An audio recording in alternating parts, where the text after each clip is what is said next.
Élu du destin, les paroles que tu vas accueillir ne s'adressent pas à tous les cœurs. Elles ont circulé en écho à travers les âges, gardées précieusement jusqu'à l'instant où ton être intérieur était prêt à en assumer la charge et à en saisir l'essence profonde. Ton arrivée en ces lieux n'obéit à aucune errance fortuite. Cette force qui t'a attiré, ce déclic intérieur, ce glissement du regard, cet arrêt suspendu de ton pouls, tout cela échappe au hasard pur. Le sacré ignore les caprices du destin imprévu. Les forces célestes ont ourdi cette jonction avec soin. Puisque tu es présent, ouvre-toi à l'écoute. Calme les tourbillons de tes pensées. Permets au tumulte extérieur de s'estomper. En effet, la découverte imminente porte sur une figure féminine liée intimement à ton parcours, loin d'être une ombre anonyme ou un souvenir effacé. Au contraire, elle a partagé ton espace vital, suffisamment prêt pour décrypter tes réflexions, tes gestes, tes aspirations nocturnes. Elle a accompagné ta foi sans faille, enveloppée d'une proximité quotidienne. Elle a offert des sourires apaisants aux heures de vulnérabilité. Elle a murmuré avec douceur, se couvrant du manteau de l'empathie. Pourtant, retiens bien, toute approche n'émane pas de la pureté lumineuse. L'Écriture l'affirme, l'adversaire suprême endosse l'apparence d'un messager radieux. Deuxième épître aux Corinthiens, chapitre 11, verset 14. La perfidie peut adopter un masque bienveillant. Tu lui as ouvert un territoire dans ton univers personnel. Tu l'as admise dans les recoins inviolables, tes réflexions intimes, tes angoisses, tes éclats de joie. Par ce geste, tu as accordé crédit aux apparences qu'elle projetait. Sache cependant que toute intonation veloutée ne garantit pas la sérénité, et tout éclat de rire n'assure pas un havre sûr. D'aucuns pénètrent les lieux non pour progresser à tes côtés, mais pour cartographier tes mouvements afin de te déséquilibrer au moment le plus inattendu. L'affliction qui t'a traversé, le désarroi qui pèse encore sur toi, n'ont rien d'illusoire. Ils marquent l'impact d'une ruse surnaturelle. Ce jour marque l'intervention du restaurateur. La lumière émerge non pour accabler, mais pour délier les chaînes. La connaissance de la réalité libérera ton existence. Comme l'enseigne Jean, chapitre 8, verset 32. À présent, alors que tu t'engages dans cette ouverture transcendante, je t'invite à affirmer ton engagement. Si ces lignes résonnent avec une part enfouie de ton essence, inscris « Amen » dans l'espace des réponses. Que cela devienne ton appel vers les sphères supérieures, ton engagement à avancer dans l'authenticité, la résilience et la restauration. Et retiens-toi un peu plus, car ces mots culmineront en une invocation puissante sur ton chemin, celle que ton parcours appelait inévitablement « Accompagne-moi ». L'éveil surgit dès cet instant. Sache, héritier de la vocation, que ces échos ne narrent pas une quête de représailles. Ils dévoilent un équilibre cosmique, une équité transcendante, stable comme la roche, qui opère dans l'ombre jusqu'à l'heure prédestinée. Et cette heure sonne enfin. En cet exact moment, dans un recoin isolé, elle reste prostrée, agrippant un document qui défait les fondations de son monde. Les phrases gravées sur le papier aspirent l'air de sa poitrine. Ses doigts frémissent sous l'assaut de l'évidence. Son regard se voile, non seulement par le sel des pleurs, mais par le choc de l'impossible. Elle parcourt les lignes à répétition, implorant, marchandant pour que les signes s'ordonnent autrement, moins impitoyables, moins définitifs. Pourtant, l'implacable ne cède pas. Elle tranche net. Elle impose sa fermeté, et elle la toise sans compassion. Son enveloppe physique capitule. Mais cette épreuve n'est ni un coup du sort imprévu, ni un caprice héréditaire, ni une usure banale des saisons ou des aléas. L'adversité qui l'accable. Aujourd'hui découlent des germes qu'elle a dispersés clandestinement dans un passé lointain. Ces éléments n'ont pas jailli abruptement. Cette altération s'est développée en sourdine, avec constance, précisément au cours des jours écoulés depuis sa tentative de saper l'édifice que les sphères supérieures avaient érigé pour toi. Les saintes lettres avertissent, n'illusion-toi point. Le Créateur ne tolère pas le mépris. Ce que l'humain ensemence, il le récoltera inéluctablement. Épître aux Galates, chapitre 6, verset 7. Elle a planté avec méthode, mue par une volonté froide, non par une rage explosive, mais par une jalousie ourdie à l'avance. Son œuvre n'était point un faux pas impulsif, mais un schéma méticuleux visant ton abîme. Désormais, l'embuscade qu'elle avait tendue s'est muée en sa propre cage. Observe. Elle t'a scruté tel un intrus, analysant les routines d'un foyer. Elle a veillé avec une attention muette, non par admiration sincère, mais pour mieux user de tes failles. Elle a mémorisé ton sillage olfactif, tes horaires de départ, tes alliés de confiance. Elle affichait une façade radieuse en ta compagnie, tandis que son fort intérieur bouillonnait de rancœur. Chaque éloge sonnait faux, chaque phrase aimable masquait un calcul précis. Au revers de ces acclamations couvait un vœu discret. Ton écrasement sous l'épreuve, la transmutation de tes grâces en fardeau, l'étouffement de ton témoignage. Elle ne convoitait pas ton rang, elle visait ton équilibre intérieur. Incapable de raviver sa propre flamme, elle aspirait à obscurcir la tienne. Pourtant, les voûtes célestes veillaient éveillées. Chaque souffle perfide qu'elle exhalait dans la nuit, les assemblées divines l'enregistraient fidèlement. Chaque aspiration venimeuse, chaque intrigue dévoyée, échappait à aucune surveillance. Tout ce qui se voile finira exposé, tout arcane émergera au jour. Évangile de Luc chapitre 8, verset 17. Elle se figurait son mutisme comme un rempart invincible, estimant que l'anonymat de ton nom la soustrairait au verdict. Mais les principes surnaturels n'exigent pas d'identité nominative pour s'activer. Ils s'alignent sur les mobiles profonds. Ils s'articulent autour de l'authenticité. À présent, elle ploie sous l'ampleur de l'engrenage qu'elle a déclenché, non en allégorie, mais dans la chair tangible. Son cadre charnel, jadis fiable allié, s'effrite sous la pression intangible de ses propres libérations. Tandis qu'elle t'offrait des grimaces complices, une décomposition interne progressait. Tandis qu'elle simulait un soutien exaltant, une ruine intérieure se creusait derrière son regard. Elle se jugeait inatteignable, persuadée que l'élan destructeur qu'elle investissait s'évaporerait comme une brise passagère. Mais nulle initiative ne s'anéantit, nulle visée ne s'effiloche. Le cosmos, sous l'empire des décrets sacrés, restitue invariablement les envois. Il s'agit moins d'une sanction que d'un écho fidèle, moins d'une malédiction que d'une glace orientée vers son noyau intime. Elle n'est point frappée d'un sort funeste. Elle affronte simplement les récoltes, des cultures qu'elle a nourries avec obstination. Et avant que l'envie de jubiler ou de saluer sa dégringolade ne t'envahisse, suspende ton élan, discerne la couche sous-jacente de sagesse. Cela transcende un simple signal pour autrui. C'est un écho pour ton propre vigilant. Veille sur ton sanctuaire intérieur. Sécurise ton centre affectif. Car parmi ceux qui ont frôlé ton cercle, parmi ceux qui décryptaient ton allégresse, tes chagrins, ton récit personnel, certains abritent dans des dessins plus opaques que la vue ne saurait percer. Néanmoins, le souverain demeure constant. Il sauvegarde les intégrités. Il enveloppe ceux qui s'avancent dans la rectitude. Et si la rétribution n'a pas illuminé l'instant de la déloyauté, elle a perpétuellement sculpté son cours, discrète comme un cours d'eau érodant le granit. Elle ambitionnait d'imposer ton épilogue. Mais les instances supérieures maniaient l'instrument d'écriture. Permets à cette évidence de s'infiltrer dans ton tréfonds. Permets-lui de te conforter en ton non-abandon, en ton invulnérabilité perpétuelle, en ton attention constante. Le regard du Créateur ne t'a jamais quitté. Les hauteurs ne détournent pas le visage lorsque l'ombre est élue. Elles contemplent avec endurance, avec discrétion, avec exhaustivité. La vigilance de l'infini l'a pistée à chaque foulée durant sa délibération. Elle s'est trouvée à une bifurcation ésotérique, et en optant pour le néant, les sphères ont consigné l'acte. L'option n'était ni hâtive, ni issue d'une méconnaissance. Elle découlait d'une résolution mesurée. Elle a tracé sa trajectoire avec une froideur analytique, convaincue d'échapper au retour de bâton, à l'emprise de l'équité. Et lorsqu'elle s'est crue au zénith de son ascendant, l'effroi l'a épargnée au profit d'une ivresse victorieuse. Pourtant, cette exaltation illusoire inaugurait sa déroute. L'arsenal qu'elle destinait à ton effritement, forgé dans une hostilité feutrée et des motifs voilés, s'est déployé avec une exactitude frigorifique. Elle dirigeait l'ensemble comme une maestro, composant ce qu'elle anticipait comme ton anéantissement. Tous les éléments étaient positionnés, toutes les phases affinées. Elle avait même ciselé sa mimique, disposée à prodiguer une compassion feinte tout en jubilant en sous-main.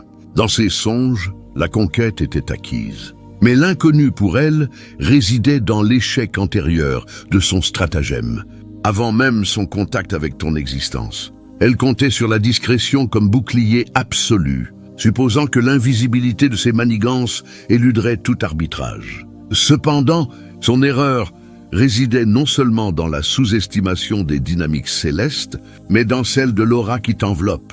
Longtemps avant la concrétisation de son intrigue, un manteau immatériel s'était déployé sur ton sentier. Elle forgeait une menace terrestre face à un rempart transcendant qu'elle ne percevait ni ne saisissait. Son dessin postulait ton exposition, ignorant superbement ton sacrement originel. L'émissaire divin campe auprès des révérencieux et les extraits des périls. Proclame le psaume 34, verset 7. Elle n'aperçut ni le périmètre ni l'essence. Elle se mouvait en se croyant fantôme.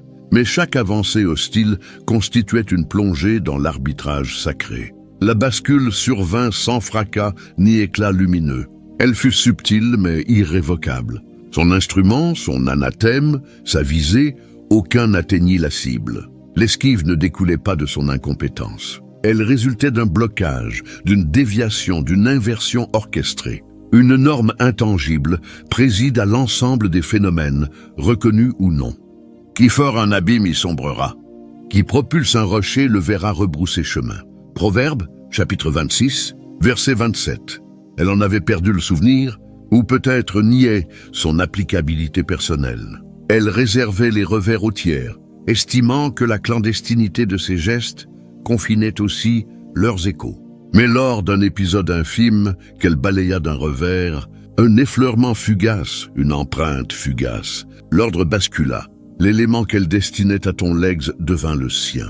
L'offensive qu'elle initia, quoique imperceptible au sens mortel, s'ancra d'abord en son essence, non par un éclat théâtral, mais par un souffle étouffé, un effilochage discret, et durant 3 années, cela s'amplifia. Tandis qu'elle feignait l'immunité, un processus la disséquait en catimini. Non en raz-de-marée, mais en gouttes successives, atome par atome, une attrition graduelle de vitalité et d'harmonie. Elle interprétait l'ajournement des retours comme une exemption.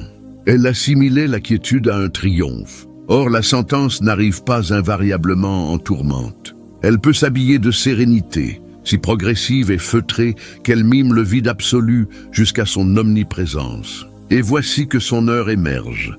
Le dossier qu'elle étreint dépasse la simple sentence médicale. C'est un reflet impitoyable, un bilan inexorable. La charge de ses initiatives, réinvestie non par commérage ou conjecture, mais par sa propre chair. Le remords qui l'habite ne porte pas sur tes tourments, mais sur l'autosabotage qu'elle a infligé. Elle ne déplore pas tes stigmates. Elle suffoque sous l'évidence que ses paumes assurées creusaient son sépulcre.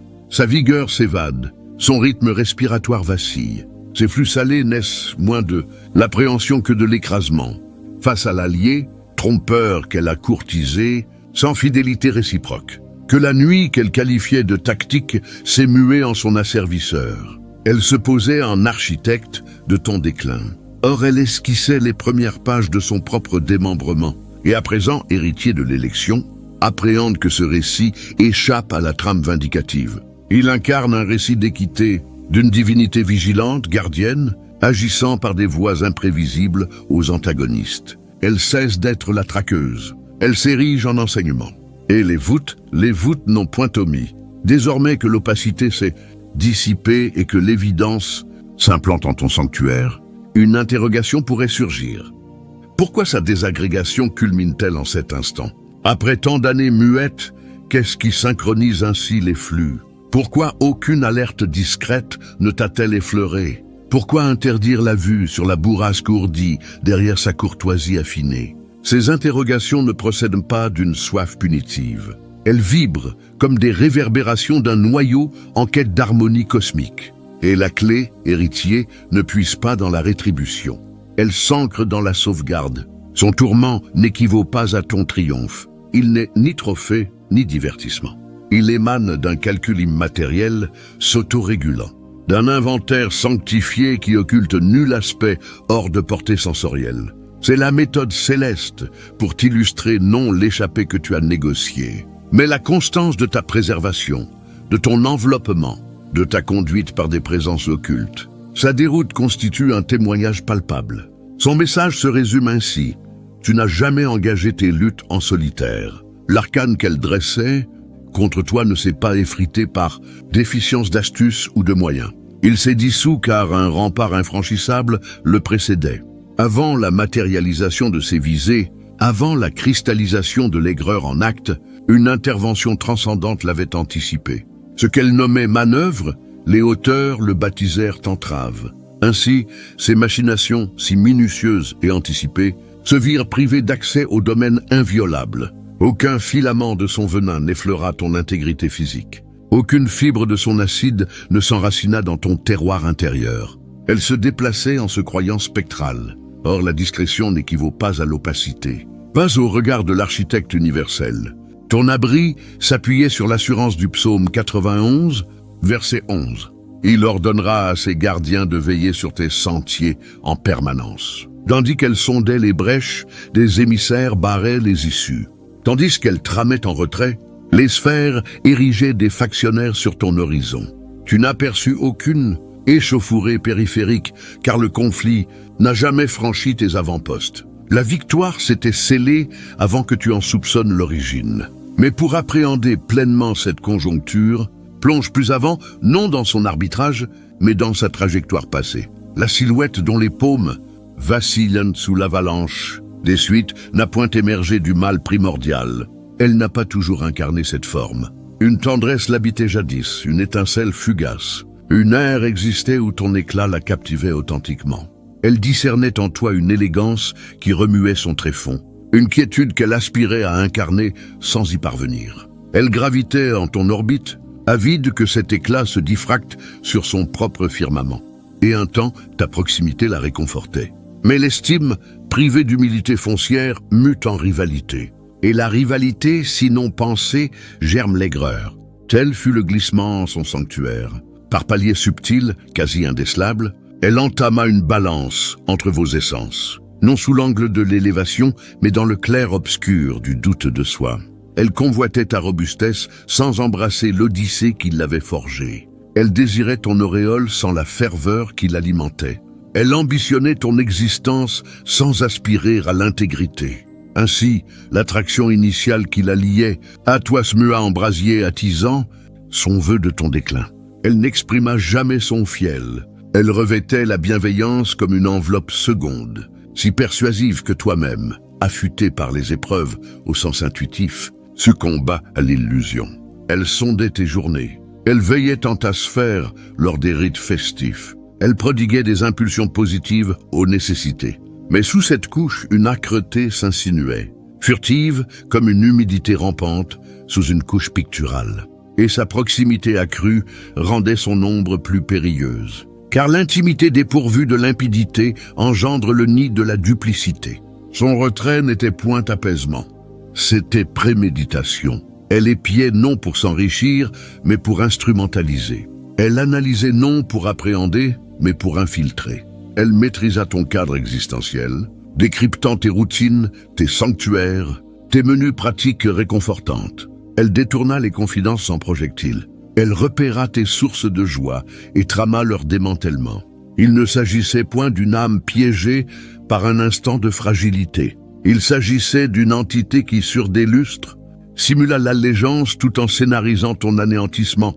Et cependant, nulle de ces incursions ne déploya la virulence escomptée, car elle méconnaissait que ton sort transcende la fortune.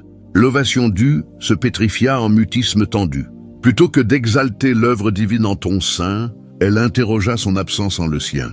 Plutôt que de canaliser la reconnaissance vers la quiétude, elle autorisa l'arrogance à infuser le toxique en ses méandres mentaux. Là naquit le noyau, non par un tourmenteur mythique, mais par son orgueil lésé. Elle se susurra des fables, se persuadant de ton indignité, de ton éclat accidentel plutôt que providentiel. Elle recomposa ton portrait intérieur pour légitimer l'aigreur qui s'insinuait. Elle te dépeignit indigne pour opérer sans remords. Tel opère le néant, nourri, il s'étend sans frein. Elle se narrativisait. S'il saisissait ton essence, l'hommage s'éteindrait. Elle érigea ses chimères comme une armature soutenant l'assaut imminent. Et lors d'un pic d'invisibilité, quand la morsure comparative devint intolérable, elle opta. Elle résolut que privée d'éclipser ton rayonnement, elle l'opacifierait manuellement. Mais son œuvre néfaste ne tonna point. Elle ne s'éparpilla point. Elle fut tactique, délibérée, glaçante dans sa discrétion. Elle escomptait un effondrement organique à tes dépens. Aux yeux du commun, ce semblerait infortune, usure, pathologie, tout sauf agression. Elle pista un vecteur insonore, insaisissable, définitif, et sa quête aboutit à un composé prohibé pour la chair humaine, muet, impitoyable, qu'elle jugea idéal. Dans son élévation, elle se crut astucieuse face aux ordonnances supérieures. Elle se garda d'esquiver les chaînes causales, surpassant les gardiens occultes de ton sillon. Ignorante, elle s'apprêtait à l'unique faux pas la vouant à un retour inextricable. En injectant ce venin dans un objet viscéralement tien, usité quotidiennement, effleurant ta dermique, ton haleine, ton être, une bévue infime lui échappa, une perle, un frôlement, un résidu. Il atterrit sur son épiderme. Insensible, elle le balaya, essuyant ses phalanges, comblée par le lancement. Mais l'inaperçu fut que, simultanément, les instances supérieures réagirent. Une muraille archaïque, sacrée, éternellement postée entre toi et l'anéantissement, s'embrasa et le flux destinataire inversa sa trajectoire. Car le gardien est tien. L'ombre divine t'accompagne à ta dextre. N'assure le psaume 121, verset 5. L'aiguillon de son envoi t'épargna, car ton manteau n'est point anodin. Il est pacte. Ainsi, le toxique qu'elle dosait amorça son labeur discret, non en ton sein, mais en le sien. Initialement, l'équilibre régna. Les lunes s'écoulèrent, puis les saisons, elle se crut victorieuse. Elle irradia en ta sphère. Elle guettait les fissures en ton édifice. Nul n'apparut. Parallèlement, un pourrissement interne s'initiait. Par échelon, en voile, un effacement inexpliqué aux arts médicaux. Le même agent létal qu'elle visait pour ton trépas la rongeait fibre par fibre, organe par organe, jusqu'au seuil où elle chancelle, épouvantée, agrippant à peine les feuillets annonciateurs d'un horizon funeste. À présent que l'authentique s'est articulé et ton souffle remué, clôturons par invocation. Non craintive mais symétrique, non fuyante mais régénératrice. Voile tes paupières. Pacifie ton noyau et accueille ces syllabes en ton exact locus. Les voûtes tendent l'oreille, ô Créateur absolu et immaculé, scrutateur des occultes, écouteur des secrets susurrés, veilleur des sillons élus. Nous t'approchons en stupéfaction, en abandon, conscient que notre intégrité fut préservée non par vaillance ni mérite, mais par ta compassion.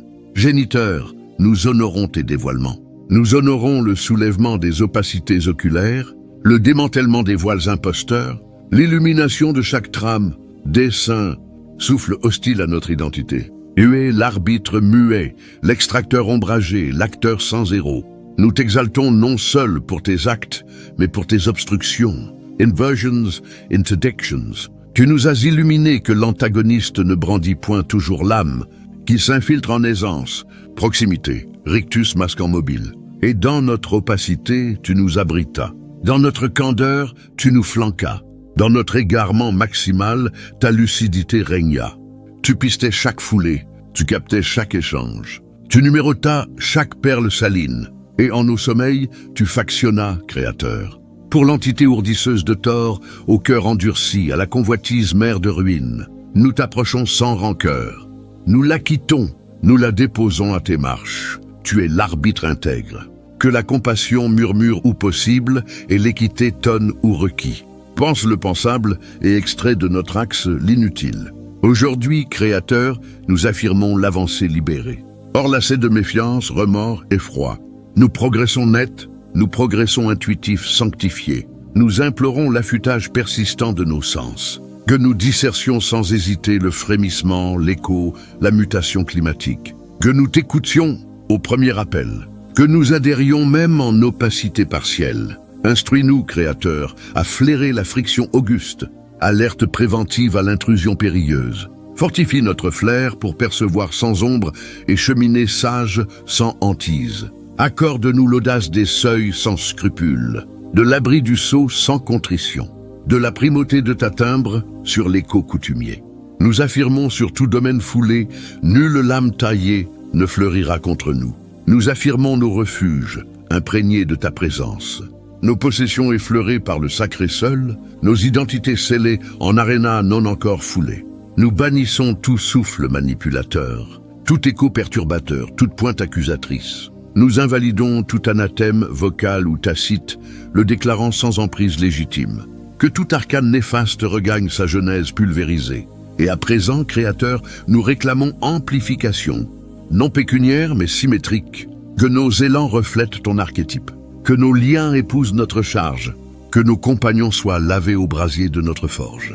Que nul mobile latent ne souille notre hémicycle. Dévoile l'impératif et extrait l'aride. Nous invoquons régénération non des exils, mais des prédestinés. Non retour au cycle clos, mais immersion en inédit par grâce. Emprise, chronométrie sacrée, et pour chaque doute auto-imposé. Pour chaque auto-châtiment face au toxique tiers, Créateur, pense-nous. Conforte que nous ne sommes point lézardés, nous sommes blindés. Nous ne sommes point fracturés, nous émergeons. Nous ne traînons point, nous synchronisons. Que ton apaisement nous inonde pesant comme l'onction sur Aaron, ruisselant pour napper chaque facette. Imprègne nos cycles d'éveil divin. Que nos voiles nocturnes fuient les susurrements adverses. Que nos aubes s'ouvrent nettes, orientées, abritées, délèguent émissaires à notre axe. Déverrouille issues inaccessibles solo, celles non nôtres, ultimement géniteurs, nous honorons non tes faits, mais ton être, gardien des noyaux, égis du devenir. Créateur insomniaque, infaillible, constant, que nos arcs réverbèrent ta splendeur, que notre chronique balise autrui, que notre timbre porte pansement aux ombragés, nous l'articulons, nous le scellons par le nom éternel.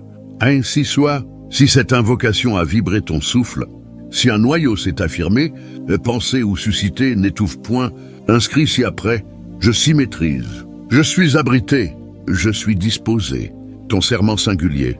Et sinon fait, intègre ce canal, car d'autres échos analogues affluent, et ton odyssée refusait la solitude. À la prochaine. Que l'harmonie custodie ton noyau, et la vocation oriente tes foulées.